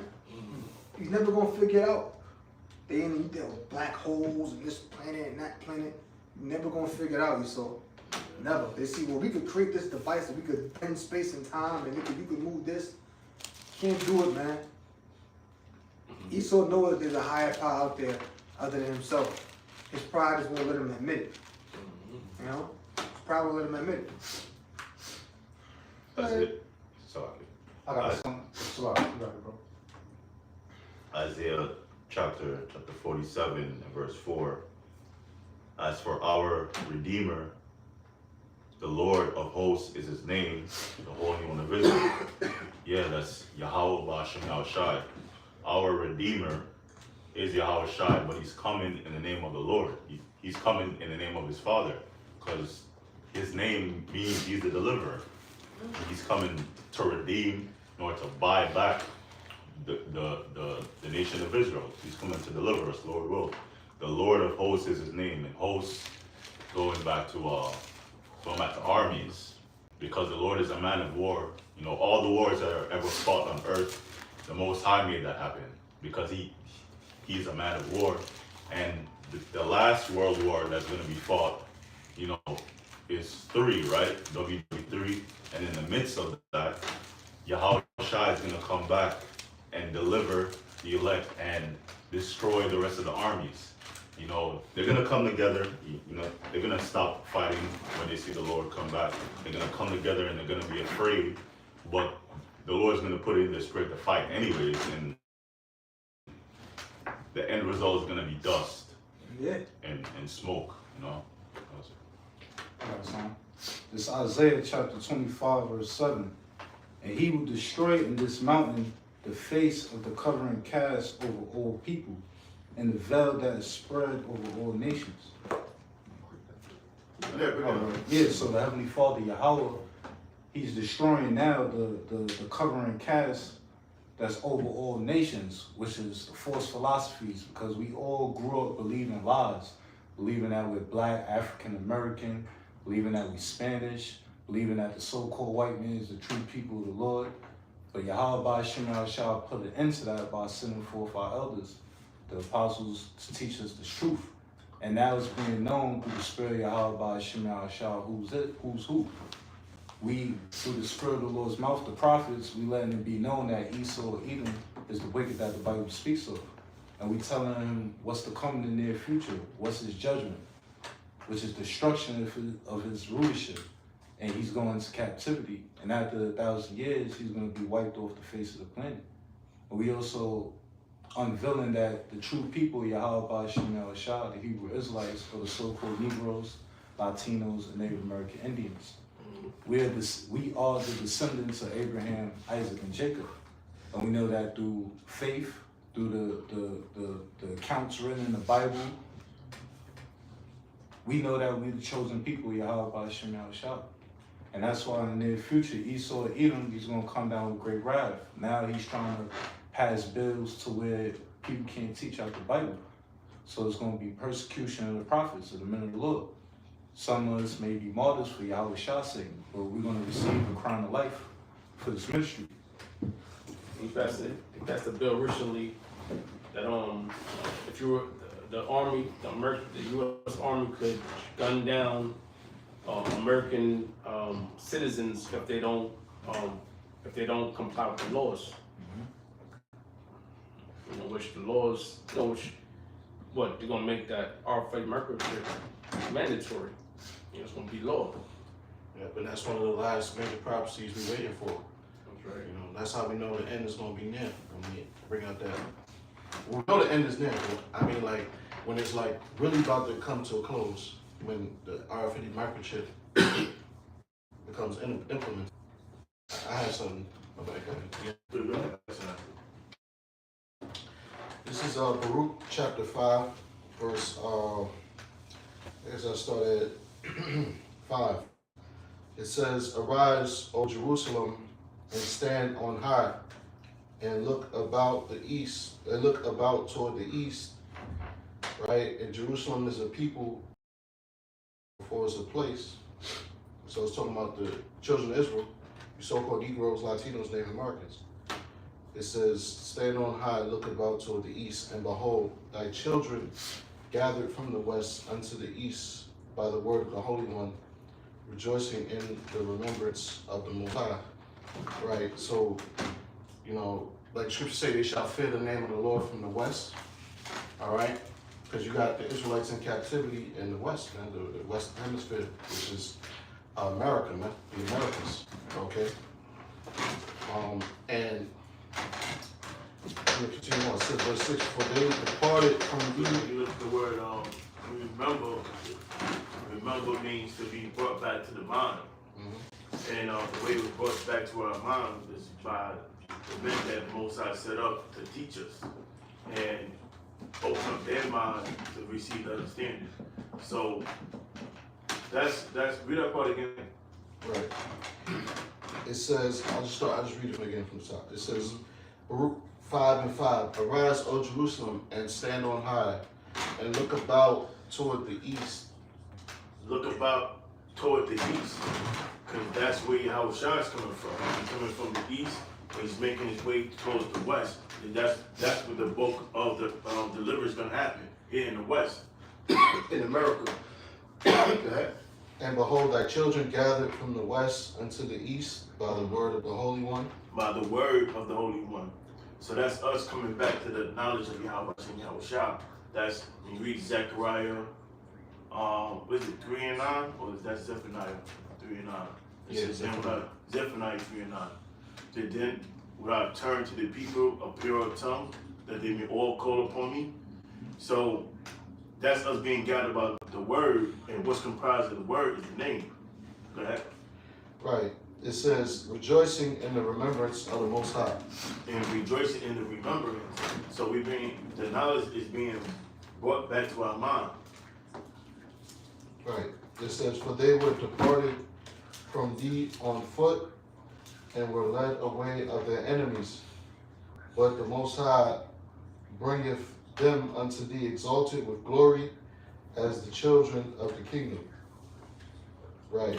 So, you know, our people, you know, our forefathers were led away captive to this side of the world in bad conditions, you know, on slave ships, shackled up, in the chain gang, you know, in the lowest state, you know, and you know, this is our hell, you know, like the brother said, heaven and hell, is conditions played out on earth. Okay, so we was in hell, we still in hell, all right, but you know, in the near future, when it's time for us to receive that salvation and for us to be set up in our rightful positions as rulers and judges over the face of the entire earth, all right, the Most High is going to exalt us, man. Okay, and He's going to, you know, we're going to be delivered in a glorious fashion, man, by the way of the chariots, man. So the foes beaming up the brothers, all right, the elect men, all right, and the very few sisters out there, you know, the elect children, okay. They're going to be beamed up into them chariots, then their body's going to be changed. They're going to receive, you know, a new body, all right, incorruptible bodies, okay, you know, and it, like Scripture says, the saints shall take the kingdom, man, you know. That was it. All right, I got time. This Wisdom of Solomon, chapter 5, beginning at verse 1. Then shall the righteous man stand in great boldness before the face of such as had afflicted him. And that's happening now to us, you know, teaching his knowledge of Yahweh and Yahushua. That's us standing in great boldness. And make no account of his labors. When they see it, they should be troubled with terrible fear, and should be amazed at the strangeness of his salvation, so far beyond all they look for. And it says the strangeness of their salvation. Now, Trump, elected President Trump, did a press conference about the what's going on in the sky, the drones, the orbs. He said something strange is happening, you know, and that's how we're gonna be delivered. Yeah. You know, through the chariots. But Trump said himself, something strange is happening. So he identified as something strange, but it's gonna be manifest to the world. Our salvation by Yahweh Shah coming to deliver the elect. That's it. Got some for you. Matter of fact, Slakia. Yeah, that's it. That's the point. That's it. I got something real quick back here. It's Hosea chapter 1 verse 10. Yet the number of the children of Israel shall be as the sand of the sea, which cannot be measured nor numbered. And it shall come to pass that in the place where it is said unto them, ye are not my people, there it shall be said unto them, ye are the sons of the living God, Yahweh B'Shem Yahushua. Right, so this is the place where it said that the Negroes, Latinos, and Native Americans are not the Hebrew Israelites. We are not the sons of God. Everybody else is the chosen but the so-called Negroes, Latinos, and Native Americans. But people are in for a rude awakening because, as the elder brought out, they want to see the strangeness of the elect salvation. They want to see so-called blacks, Latinos, and Native Americans be ascended up into the chariots of Israel, hidden from the wrath that Yahweh B'Shem Yahushua is going to bring. Quick precept. This is 2 Chronicles chapter 36, verse 16. And it says, but they mock the messengers of the Most High and despise his words and misuse his prophets. And that's what's going on right now, man. All right? They mock us, they laugh at us. We could be anything but Israelites. That's when motherfuckers start to have problems. Right. You know what I'm saying? That's a sign that we are the Israelites. If you really think about it, all right. You could be a Muslim, you could be this, you could be that. Oh, you're an Israelite. Whoa. You know what I'm saying? Now we gotta have. Now people are bringing out scriptures. Now the small hat community is doing videos. Right now you're an extremist group now. You know. You got campaigns. Vocab got a continual campaign. I never seen nothing like that. Against the Israelites. All right. So that's how these are signs that you know. All right. We are the Israelites, man. Everybody could claim to be the people, Right. and claim the covenant, except us. Right. You know? Now, when we say, "Oh, it can't be y'all," Everybody else can. Right. You ask them why it can't be y'all. Well, why it can't be us? Well, they ain't got no real answer. Right? It says, but they mock the messengers of the Most High and despise his words and misuse his prophets until the wrath of the Lord arose against his people till there was no remedy. And that's what the Lord is doing, man. He's gonna, when he makes his return, right? The brother just read Wisdom of Solomon 5 and 3. It speaks about the strangeness of his salvation. All right, that's when the people are going to really understand, man. That's when the world's going to understand. All right, when we start getting Lord willing of the elect. All right, when we're being beamed up, man. All right, that's when these people are going to get it, man. But in the meantime, man, hey, man, we got to just continue what we're doing, right? And how many scriptures go? The incredulity, Right, bro. all right, that's great. Yeah, all right. Got You know what I'm saying? I got something similar to that. All right, you got it. 2nd Ezra chapter 7, verse 43. But the day of doom shall be the end of this time, meaning the end of the Esau's rulership. The day of our Lord Yahweh Shah Mashiach is going to be a day of doom, a day of destruction, a day of ruin, a day of darkness and gloominess, a day of bloodshed for all evildoers. It says, but the day of doom shall be the end of this time, but the beginning of immortality for to come, wherein corruption is past. And that's when the elect going to be changed from mortal into immortal. And how are we mortal now? Because we're in this fleshy bodies that's subject to sin. But when Lord Yahweh Shah returns, we're going to be changed and become immortal. And how are we going to become immortal? Through the Lord's statutes, commandments being put in our inner parts. It says intemperance is at an end, infidelity is cut off. The whole world don't believe that we're the chosen people, Yahweh. But all that's going to come to an end. It's going to perish. It says righteousness is grown and truth is sprung up. Right, righteousness is going to be grown. Truth is going to spring up. Oppress him that had got the victory. Right, so no man is going to be able to save anyone. Only Yahweh Shah Mashiach is worthy to save. Right, and like brother was reading where it said they mocked the messengers of the Most High You know, that's part of the curses because, you know, when they see us, you know what they see? They see stereotypes. Right. You know, they don't see wise men. You know, they see like somebody you know might have saw you out there. You know, they don't see a prophet or Yahweh Shemashah. Oh, that's Ray from the projects around the corner. Right, right. You know? That nigga over there. Huh? That's that nigga right there.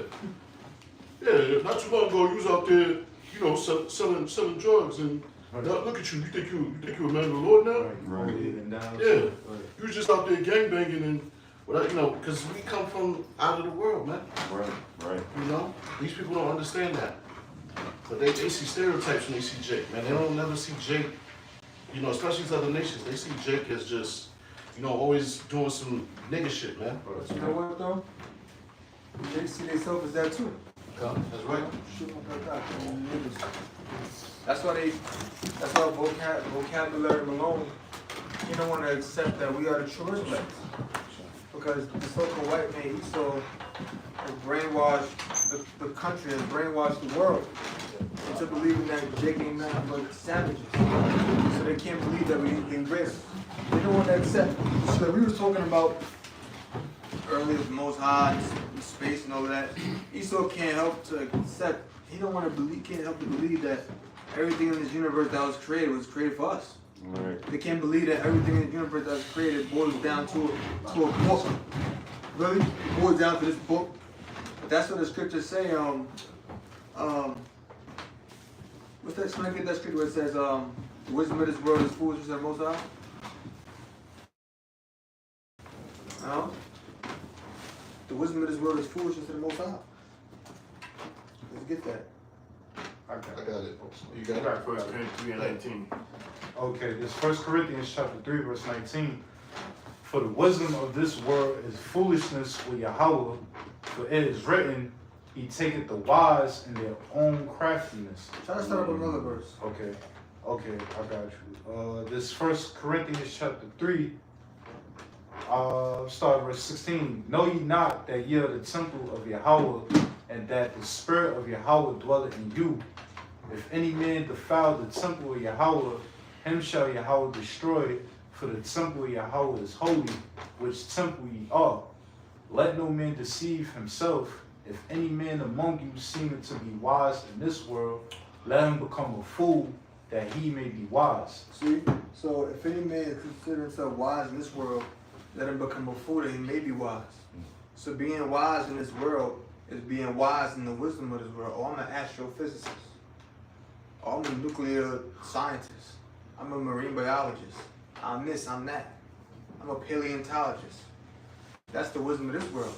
So if any man think of himself wise in this world, let him become a fool, but that he may be wise. I mean, let him unlearn all those worldly forms of wisdom and become a fool, so that he may be wise in the knowledge of me. Yahweh Shemashah. Scripture, Bible, go ahead.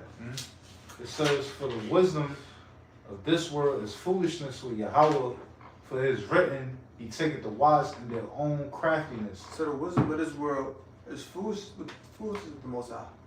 So all of these scientists and all of these nuclear scientists and astrophysicists, that's what wisdom of the world is foolishness with the Most High, man.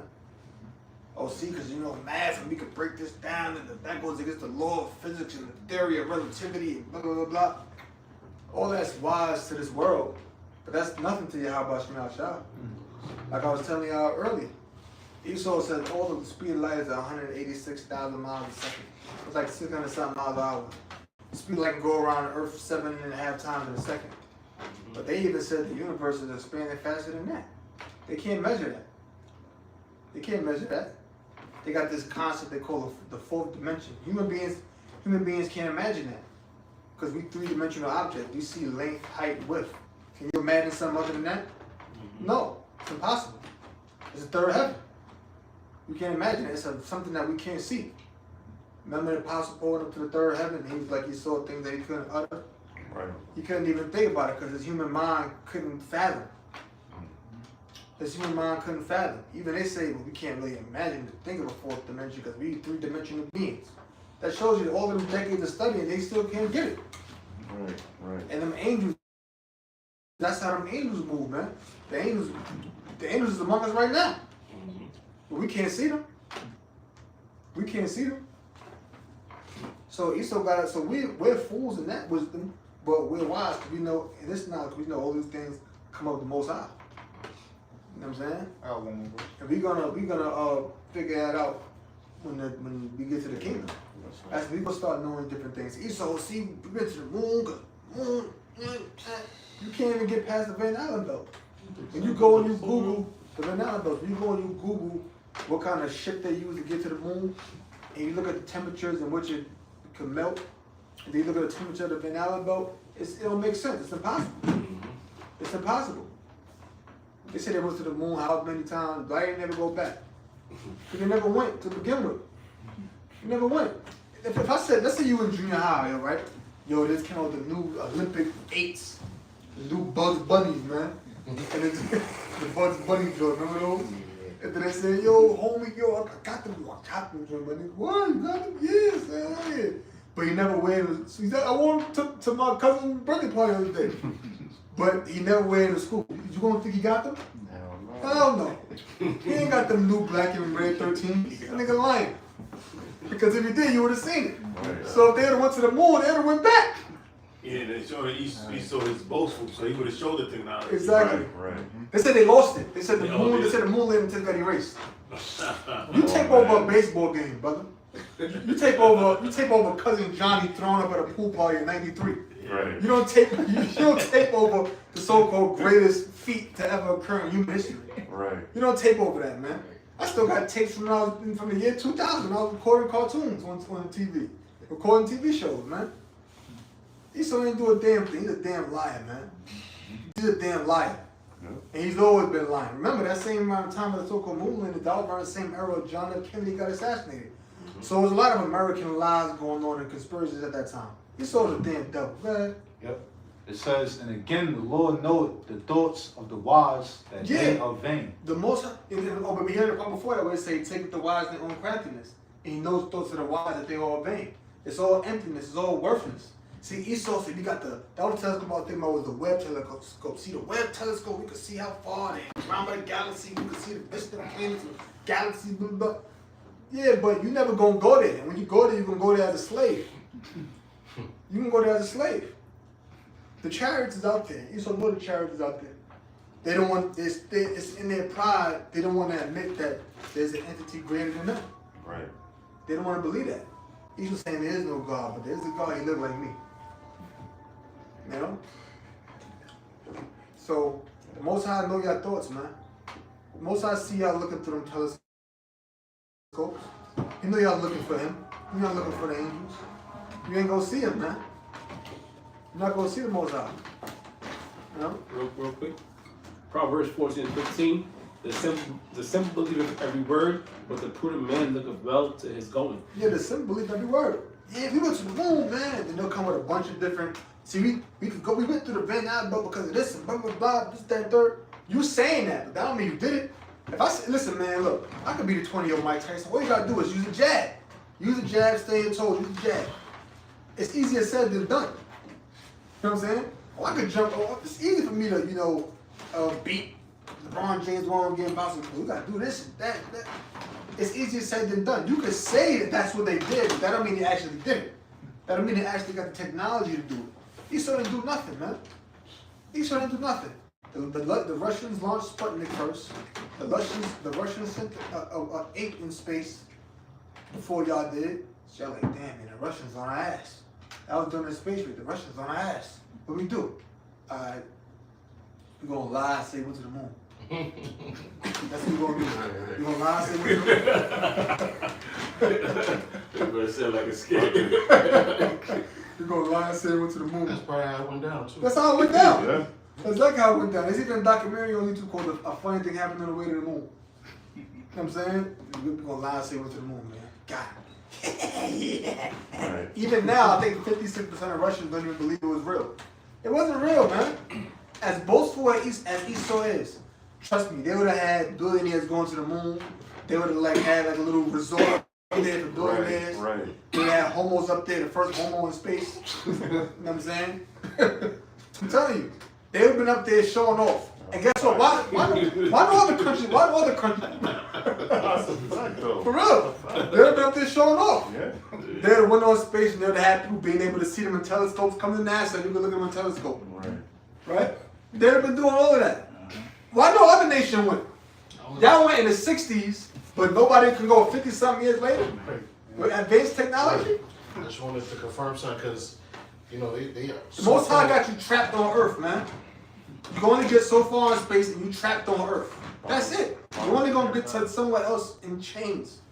Yeah, they so-called went to the moon, but their first rocket that they launched into outer space exploded. Yeah.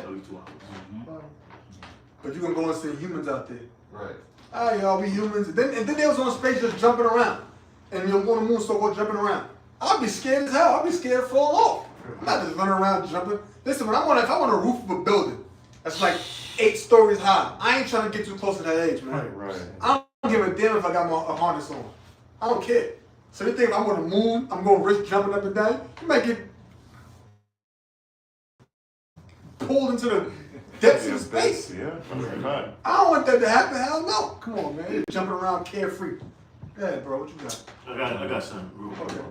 This Jeremiah 31, I'm gonna start at 35. Yeah, go ahead. Thus saith the Lord, which giveth the sun for a light by day, and the ordinance of the moon and of the stars for a light by night, which divideth the sea when the waves thereof roareth. The Lord of hosts is his name, or Yahweh is his name. If those ordinances depart from before me, saith the Lord Yahweh, then the seed of Israel also shall cease from being a nation before me forever. So if Esau could stop the roll of the moon, the roll of the sun, of all the different things in nature that Yahweh Bashim Shai created, then the children of Israel would cease from being his people. Now, they may say, ain't that serious, brother. You Bible ain't that much of a big deal. You reaching now. Nah, you gotta remember who's ahead of all of this stuff. So-called Jews. So-called Jews. You think that they don't know what's in the scriptures? Of course they know what's in the scriptures. They're trying to figure it out. They're trying to find a way to find out the secrets of the universe, the secrets of nature. Like I remember the other times Dr. Boss said years ago, he said the Most High gave Esau an impossible task. That's an impossible task. You're never gonna be able to stop the sun from shining.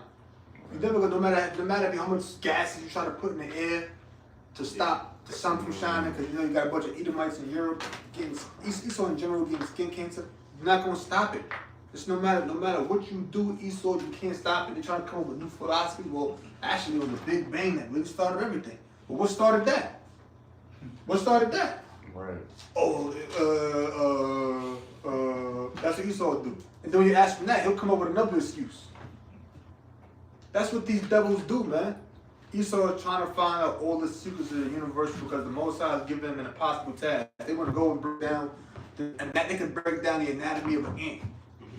They can break down the digestive system of a cow. Esau trying to figure everything out. He's like, damn, man, what's next? You panicking. You're never gonna figure it out, man. It's never gonna happen, okay, bro? It is a possible task because wisdom coming from the Most High. Exactly. The Most High is playing with Esau's mind. Yeah. Like when you watch The Godfather, when Don Corleone, he called in all the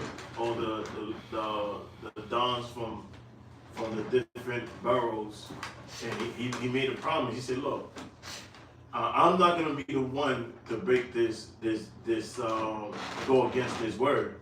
But here we had planned that his son was gonna be the one to kill everybody at the meeting. But he still kept his word, you know, and that's how the Most High is doing. He's playing chess with Esau. Verse 37, thus saith the Lord, if heaven above can be measured, and the If heaven above can be measured. Wasn't we just saying earlier how with the Webb telescope, they see that the universe is expanding faster than the speed of light. So how you gonna expand something that's moving faster than which you could comprehend? Because when you look up like astrophysics and all of that, they say that You know you got speed limits when you drive on the road. They say the speed of light is like the quote unquote universal speed limit. In other words, there's nothing out there that travels faster than it. But they say the universe is going faster. Like a light is. So it's, you can't even imagine it. 186,000 miles a second? Something Like faster you're than like a that? snap of a finger. That's faster than Less that. than a snap of the That's finger. not, you know what I'm saying? Yeah. You can't even imagine that because remember, it can go around the Earth 7.5 times in a second. Who's snapping their finger 7.5 times in a second? You can't do that. By the time you get to 2 or 3, it's just a second or less. You can go on YouTube. Multiple right? universes already. By the time you finish snapping your finger, Exactly. multiple universes. If you type in on Google, type in YouTube, type in how fast is the speed of light, it'll be a video that'll pop up and it'll show you how fast it is.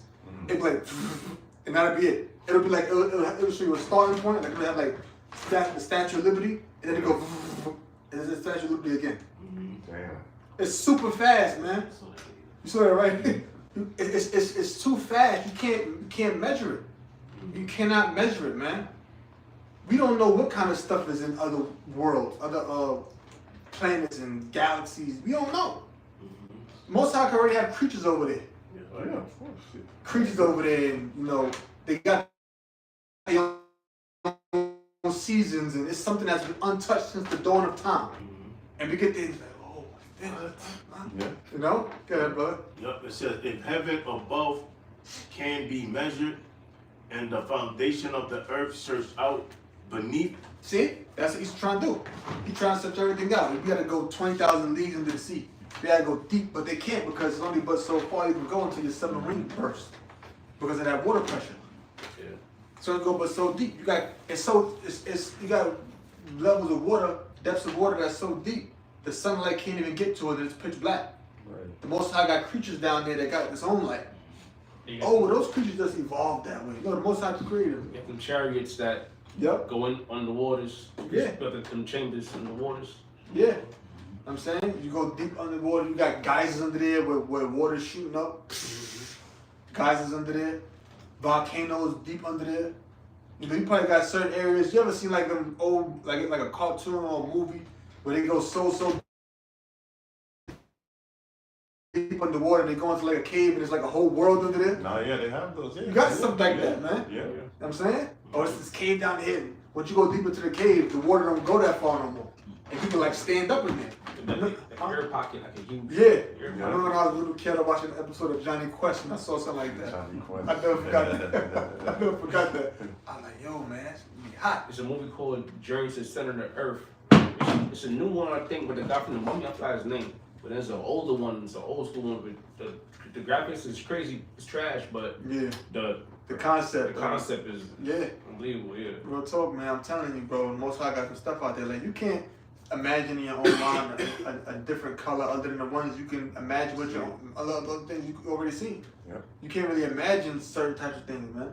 So what Most High got for us out in other places, man, we don't even know until we see it. I like the brother I read, if the foundation of the earth can be searched out. Esau's trying to search out everything. They're trying to explore all areas of the land, but the scriptures tell you there's a path which no vulture has seen. And what is a vulture? It's a bird, flies. And that's why you got a term called bird's eye view. Because a bird can see more than what you can see on the ground. So it's in Job, there's a path where no vulture has seen, and it's a place where no lions go up has set foot. Yeah. That's in Job. Speaks about that. Yep. So you got uncharted lands. Go ahead, bro. I will also cast off all the seed of Israel for all that they have done, save the Lord. So yeah, if you could do that, for all the sins Israel committed, Most High say, you know what, you ain't my people no more, get out of here. Esau's really hoping to do that. You gotta remember, like I said before, to the spirit of Yahweh Shema Shah, these people that's running all of these different research programs and NASA and everything else, they so-called Jews, man. Yep. They know what's in the scriptures. Trust and believe, they know what's in the scriptures, man. That's why they do everything they do. They just don't, Esau don't deal with Jake the way he do for no reason. They know that we the chosen. Everything from the beginning of the creation of time. Because remember, the Most High always existed. The Most High created time. You know? The Most High created time and space. The Most High is in his own realm that we can't even imagine. Can you imagine this in a place where there's no time, where there's no space? The Most High is uncomprehendable. So the Most High created all this, and he sort of don't want to believe that everything boils down to this book that you could buy on Amazon. They don't want to believe that it could boil all down to this, but guess what? It does. What you got up? It's Matthew 11:25. It reads, it says, at that time Yahushua answered and said, I thank thee, O Father, Lord of heaven and earth, because thou hast hid these things from the wise and prudent, and has revealed them unto babes. Yeah, there you go. What scripture is that again?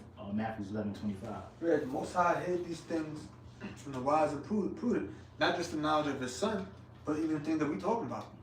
He hid these things from the wise and the prudent, but he revealed them unto babes, man. It's knowledge. The knowledge that we have is greater than theirs, because the knowledge that they have is not going to lead to salvation. Most High don't care if you could break down E equals MC squared or pi is 3.1465873. That don't matter. That don't matter. We don't get saved to that. Most High not going to come down, will send an angel down from heaven, and then, look up your GPA. That in the kingdom, man. You got a 4.0. You got to go in there. Or you got a math, you got to pass calculus. There's that brother in there. Most High not doing it. They don't care about that. That ain't nothing. That ain't nothing. Because you remember, the scriptures tell you, the Jews seek for a sign, and the Greeks seek after wisdom. Because in ancient Greece, you had all types of Stoicism. You had Epicureanism. You had this, that guy, that guy. You had people who were studying Aristotle, studying Plato, reading their books. You had all of that. It's like the Athens of the East, how now you were. On your hands, you're going to torment you, devil, man, beyond belief, man, beyond belief. They ain't going to have no mercy on you. Okay. I'll buy something. Yeah, 10 more minutes. Oh, this is Job chapter 14 and verse 5. Seeing his days are determined, the number of his months are with thee. Thou hast appointed his bounds that he cannot pass. Yeah. So Most High, what's that, Job 25? 14 and 5. 14 and 5, yeah. So the Most High has appointed bounds that Esau cannot pass. So the Most High has a certain amount of here. Remember playing Street Fighter, and you got 60 seconds and one round? When you're fighting, doing your thing, whatever, but then you lose because the other guy got a little more energy in you and the seconds went down to 0. You're like, damn, man, I should have put it on unlimited. Well, Esau don't got unlimited time. You only got 60, you only got small time period, man. You on survival mode right now. You know how you play survival mode in a game, every time you fight, beat one guy, your engine might go up a little bit, but as time goes on, less and less time. And eventually it's it for you. He said bound you cannot pass. Well, we're gonna go to this galaxy. It'll take. Well, you ain't got that much time. You ain't got that much time, man. You're gonna be exterminated by it. You're gonna be a memory, and we're gonna be there. And all y'all gonna see, y'all gonna worship at our feet. Acknowledge that we are the true rulers of this universe. Under Yahweh Shema Shah, of course. That's right. The precept, it's Obadiah, verse 3. It says, the pride of thy heart hath deceived thee, thou that dwellest in the clefts of the rock. Yeah, that's Esau. Somebody want to break that down? Break that down, Corey? Yeah. All right, this is Obadiah, verse 3. It says, the pride of thy heart hath deceived thee, thou that dwellest in the clefts of the rock. This is talking about Esau, okay? Because what Esau stole was pride. Esau that he is most high. Okay? What it's called? So Esau, he's deceived by his own pride. He don't think that he's ever gonna go down. He believes that he's gonna live forever in wickedness. He believes that he's gonna always continue to change the laws of the Most High. All right. Yeah. What the scripture says, his places his generations. You think that his generations gonna go on forever? Okay. That's why Esau always making plans for what he's gonna do in 2050. We're gonna have an elevator to Mars or a train. What they talking about? A train line from United Kingdom. Yeah, to New York, to England. Yeah, I seen that. You know. Get you there in an hour. Yeah, to get you there in an hour. Crazy. That's all through his pride. Yeah. You know, because he don't ever think he's gonna go down. I got a quick precept. This 1 Corinthians 8:1. Now, as touching things offered to idols, we know that we all have knowledge. Knowledge puffeth up, but charity edifieth. Point with knowledge puffeth up. That's it. Yeah, That's it. It says, yeah, but whose habitation is high, that say in his heart, who shall bring me down to the ground? Yeah, and that's Esau, whose habitation is high, and he said to his heart, who shall bring me down to the ground? And look at Esau. Esau, look at all his habitation. He came from the caves. All right. And look, he's dwelling in these skyscrapers, the penthouses. And you know, his pride is lifted up. He think he on top of the world. oh hell yeah. You know? So and that's what he said, who shall bring me down to the ground? Because he believes that he cannot be taken down. That's why he go around the world, you know, thinking he can do whatever he wants to any nation. Okay? And not gonna suffer any consequences. Okay. It says, though thou exalt thyself as the eagle, and though thou set thy nest amongst the stars, thence will I bring thee down, saith the Lord. Yeah, and Esau did that. All right? And he set his nest amongst the stars.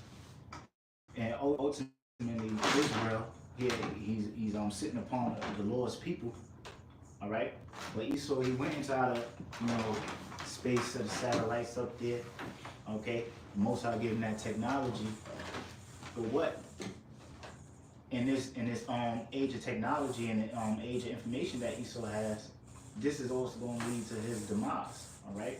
This is all signs of his downgoing, because he had reached his height. All right, the Most High gave him a level of worldly wisdom that he's going to have. Psalm chapter 49, verse 11. The inward thought is that their houses shall continue forever, and their dwelling places to all generations. They call their lands after their own names. Yeah, Esau, he thinks that America is going to go on forever. That is going to get more gayer, by the generation, more wicked by the generation, and they think they're just gonna live peaceful in wickedness, man. Yeah. Right, that's a good point. They gonna live peaceful and wickedness. Yeah. Right. But they got something else coming, man. Destruction, and that's why we seen everything that's happening, man. You see the chariot sightings left and right. Yeah. They just a month ago, I believe, they had a whole Congress meeting about the UFOs, because they see like this is becoming a threat. They don't know that, look, this is the signs of your downfall. Yeah. The chariots of the Lord, the angels of the Lord is making themselves known, letting you know, look, man, your society is about to go down. So all the plans that you have for the future is not going to come to pass, all right? What you're going to do in the year 2100, 2200, okay? But yeah, we're going to colonize Mars and this and that. You got to get those plans out of your head, man. Yeah. Because your future, Esau's future is slavery, 1,000 years of slavery in the kingdom of heaven, and then after that, he's gonna be annihilated, Right. destroyed from off of the face of the earth. There's gonna be no more remembrance of him. All right. So that's it on that, right? Yeah, that's it. Okay. So with that, we're gonna close it out. We're gonna give all praises to Yahweh, Hashem, Yahweh, Hashem, Akash. we're gonna say shalom to the elect. Shalom, shalom. So,